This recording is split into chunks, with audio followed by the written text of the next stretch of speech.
والله كل يوم تحيا فيه، تستيقظ فيه من نومك، تفتح عينك فيه، تقول الحمد لله الذي أحيانا بعدما أماتنا وإليه النشور. والله هذا اليوم أعظم نعمة من الله تعالى عليك بعد نعمة الإسلام، أن الله تعالى أمد لك في عمرك، أعطاك حياة جديدة، يوما جديدا تعبد الله فيه، تتوب إلى الله تعالى فيه، تراجع فيه نفسك، تستعد فيه للقاء ربك. فكيف إذا عمرك سنوات وسنوات، أقام عليك حجته، ليس لك حجة أمام الله تعالى. كما جاء في الحديث: أعذر الله تعالى إلى امرئ بلغه إلى 60 سنة وأنت تعيش في الدنيا، ماذا فعلت؟ أولم نعمركم ما يتذكر فيه من تذكر؟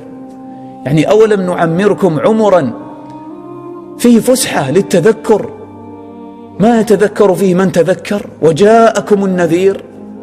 ماذا بقي لك إذن؟ الله تعالى أعطاك عمرا طويلا، متعك في شبابك، أعطاك صحة وعافية، وبين لك طريق الخير من طريق الشر، ويسر لك عبادته جل وعلا. إذن ماذا تنتظر؟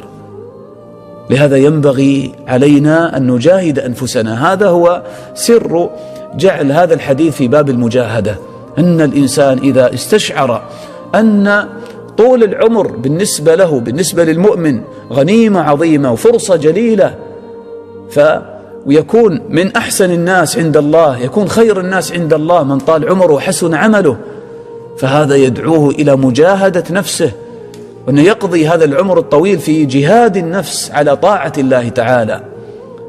وإلا فالنفس تدعو الإنسان ولو طال عمره إلى الشهوات، كما جاء في الحديث النبي صلى الله عليه وسلم قال: لا يزال قلب الكبير شابا في 2: حب الدنيا وطول الأمل.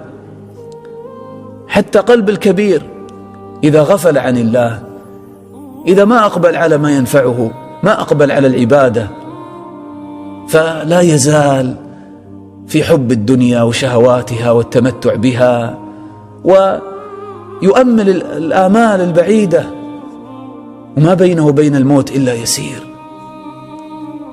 ولا تكونوا كالذين نسوا الله فأنساهم أنفسهم. وهذا أشنع ما يكون. ترى الإنسان الكبير وكلامه عن الدنيا، همه في الدنيا، تجده وقد كبر في سنه وشاب رأسه، إذا به لا يطيق أن يجلس وحده، يريد دائما من يؤنسه، وإذا تأخر عنه بعض أولاده يتضجر